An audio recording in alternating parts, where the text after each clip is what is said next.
গতকালকের ভিডিওতে আমি যে ঝাল নাস্তা খাওয়ার কথা বলেছিলাম সেটা একদম বানানোটা দেখানো হয়নি। তো আজকের ভিডিওতে সেই ঝাল নাস্তা বানানোর রেসিপিটা নিয়ে এসেছি। ঝাল নাস্তার জন্য আমি ময়দাগুলো তো গতকালের ভিডিওতে মাখিয়ে রেখেছিলাম। আজকের ভিডিওতে ঝাল নাস্তাগুলো বানিয়ে নিব এবং নাস্তাগুলো কতটা ক্রিস্পি হয়েছে এবং খেতে মজা হয়েছে সবগুলোই আজকের ভিডিওতে দেখাবো। ভিডিওটা শেষ পর্যন্ত দেখবেন। হ্যালো এভরিওয়ান, আসসালামু আলাইকুম, welcome back to my page Nasrin 427। Welcome back to my new another video. আশা করছি সবাই অনেকটাই ভালো আছেন। যারাই ভিডিওটা দেখছেন অবশ্যই ভিডিওতে লাইক, কমেন্ট এবং একটা ফলো করে দিবেন।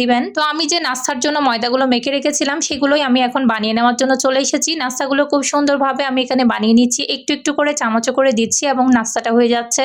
গতকালকে ভিডিওতে আমি বলেছিলাম রাত 12টায় নাস্তা খেতে ইচ্ছে করছিল, তো রাত 12টায় আমি যে নাস্তা বানানোর জন্য চলে এসেছিলাম সেগুলোই আমি ভিডিও ক্লিপ নিয়ে রেখেছি, সেটাই আপনাদেরকে দেখাচ্ছি। নাস্তাগুলো দেখুন মাশাআল্লাহ অনেক বেশি ফুলছে, কারণ আমি নাস্তাগুলো ফুলার জন্য একটু বেকিং পাউডার দিয়েছিলাম। বেকিং পাউডার দিলে নাস্তাটা একটু ফুলকো ফুলকো হয়। তো আমার নাস্তাগুলো এখানে হয়ে এসেছে। এখন আমি তেল ঝরিয়ে নাস্তাগুলো তুলিয়ে নিব। তেল ঝরিয়ে নেওয়ার জন্য আমি নিচে একটা এখানে টিস্যু পেপারও দিয়ে দিয়েছি, যাতে অল্প তেল থাকলে সেটাও চুষে নেয়। তারপর আর বাটিতে যে ময়দা আছে সেখান থেকে আরেকটু অল্প করে দিয়ে দিচ্ছি। খুব বেশি একটা নাস্তা হয়নি, খুব অল্প পরিমাণেই নাস্তা হয়েছে, প্রায় হয়তো বা 10-12টার মতো এরকম। তো আমি দ্বিতীয়বার ময়দাগুলো দিয়ে একটু নেড়ে চেড়ে দিচ্ছি যাতে নাস্তাগুলো ফুলে ওঠে। তো আমার এই নাস্তাগুলো হয়ে এসেছে। এখন আমি এইগুলো আমার হট বক্সের মধ্যে নিয়ে নিব। যেহেতু নাস্তাগুলো খুব গরম গরম খেতে ইচ্ছে করেছে, তাই গরম থাকার জন্যই আমি এখানে নিয়ে নিচ্ছি। নাস্তাগুলো ভিতরে রেখে আমি হট বক্সটা এখানে ঢাকনা দিয়ে ঢেকে দিয়েছি যাতে নাস্তাগুলো ঠান্ডা হয়ে না যায়। তারপর আর অল্প পরিমাণে এখানে ময়দা ছিল সেগুলো দিয়ে দিয়েছি। এই তো সব মিলিয়ে আপনারা দেখতেই পাচ্ছেন মাত্র হয়তো 13-14টার মতো নাস্তা হয়েছে। তো নাস্তাগুলো আমি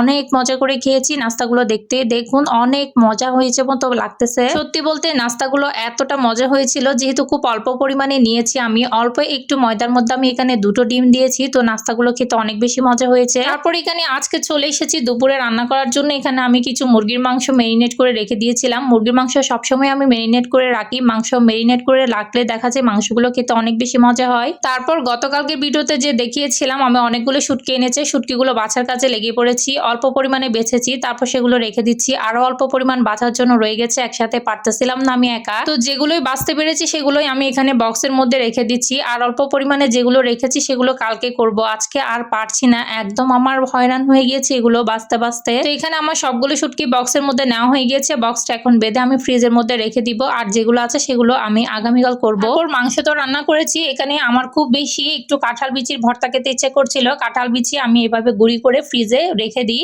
যখনই কাঁঠালের সিজন থাকে তখন বেশি করে কাঁঠাল আনলে আমি কাঁঠাল বিচিগুলো এভাবে ফ্রোজেন করে রেখে দিই। যখনই কাঁঠাল বিচির ভর্তা খেতে ইচ্ছে করে এভাবে হুটহাট ফ্রিজ থেকে নামিয়ে এভাবে ভর্তাটা করে নিয়ে আমি খুব অল্প সময়ে হয়ে যায়। তো ভর্তার জন্য আমি এখানে সবকিছু কেটে কুটে নিয়েছি। একটু লবণ দিলাম, তারপর সরষের তেল, এখানে পেঁয়াজ, মরিচ, তারপর ধনেপাতা সবকিছু দিয়ে আমি মেখে নিয়েছি। এখন শুধুমাত্র একটু করে তেলে দিয়ে নিব। আপনারা কারা কারা কাঁঠাল বিচির ভর্তা এভাবে তেলে দেন অবশ্যই কমেন্ট করে জানাবেন। আজকের মতো ভিডিও শেষ পর্যায়ে চলে এসেছি। আগামীকাল নতুন আরেকটা ভিডিও নিয়ে হাজির হব। Thanks for watching my video. আল্লাহ হাফেজ।